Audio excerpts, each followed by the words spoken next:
Hello and welcome to the latest in my video lessons. This time I'm focusing on poverty in a Christmas Carol. Before I crack on with that, do head on over to mrhonline.co.uk where there's hundreds of other video lessons on a range of topics that you'll be studying for your GCSE literature and language. Okay, let's move on with poverty in the Christmas Carol. Okay, so a quick definition. Seems obvious. The state of being extremely poor. Dickens was in some part influenced to write A Christmas Carol after reading about the plight of poor children in the northern cities of England.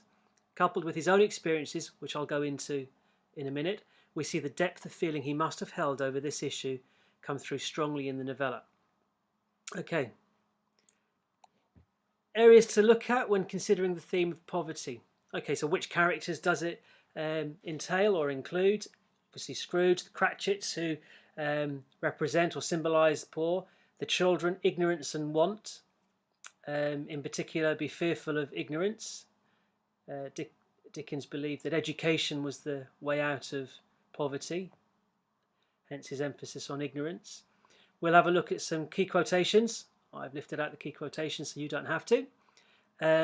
Context is important because it gives you an understanding, a deeper understanding as to what lay behind the writing of this novella. So we explored Dickens' view of the harsh society in which he lived. That's linked with Victorian society as a setting. And have a look at the influence of the three spirits and their impact on Scrooge. Okay, so there's going to be quite a bit of text on these next few screens. So do pause the video. Don't copy down every word, but do kind of bullet point, jot down the key points, and it can form part of your future revision strategy. Okay, a little background. Dickens' own background, which saw his father thrown into prison for debt, and his subsequent work as a court reporter allowed him to see how harshly treated the poor were and what awful living conditions they had to endure, gave him an insight into how unfairly treated the poor were. He uses the Cratchits to represent poor people, and it is their influence over Scrooge, who represents those with power and influence, that allows him to see the harsh realities of Victorian London for the majority of people, and ultimately leads to his transformation and redemption. Remember, Dickens' underlying message is if a character like Scrooge can change, so too can anybody. Further background, contextual detail, the Industrial Revolution and poverty.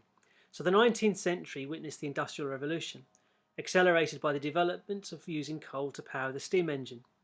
There was a huge migration or movement of workers from the countryside to the towns and cities as a result of the new work on offer in the factories.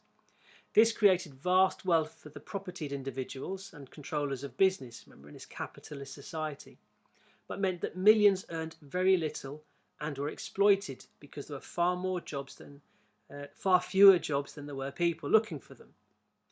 Cities couldn't cope with the growth explosion, resulting in widespread cramped living conditions, poverty and illness.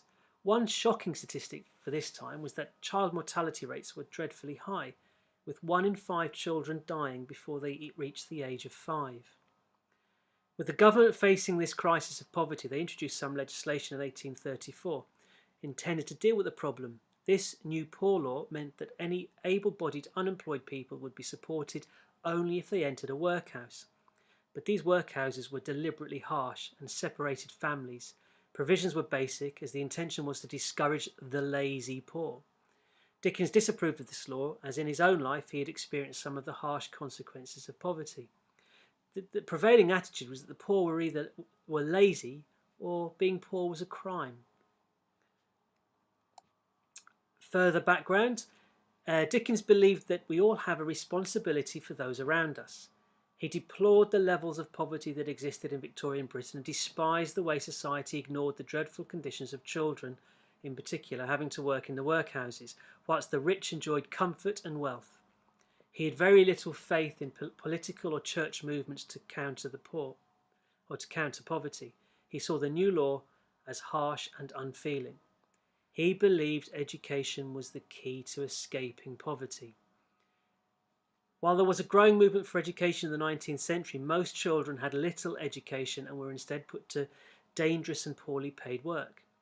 Dickens' voice became part of a growing call for reform, and with the help of a wealthy friend he became involved in the Ragged Schools initiative in 1844, which aimed to provide a basic education for children, as he believed education provided the escape route out of poverty.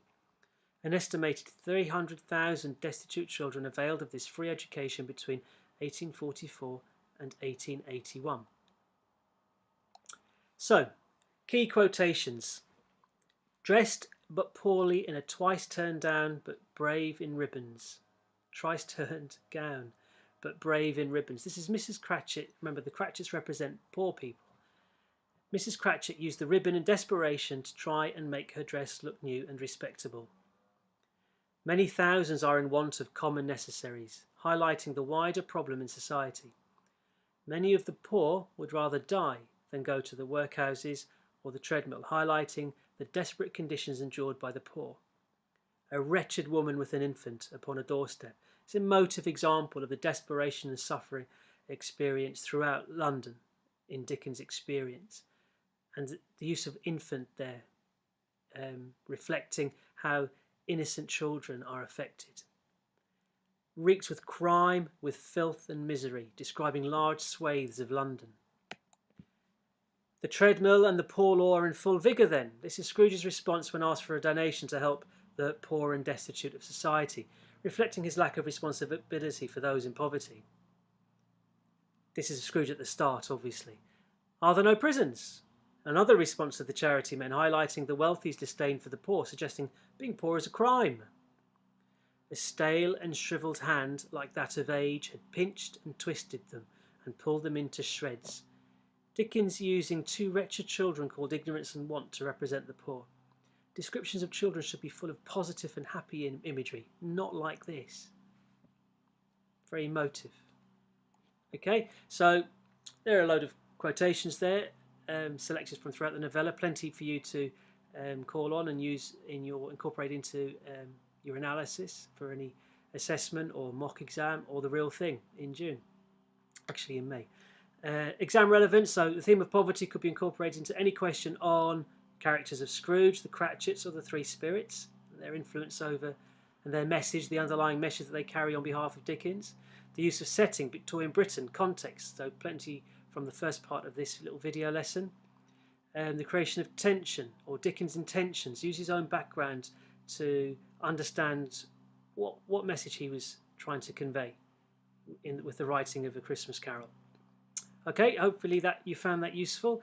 Head on over to Mr. H Online, there's a load more videos like this one. Cheers now, bye.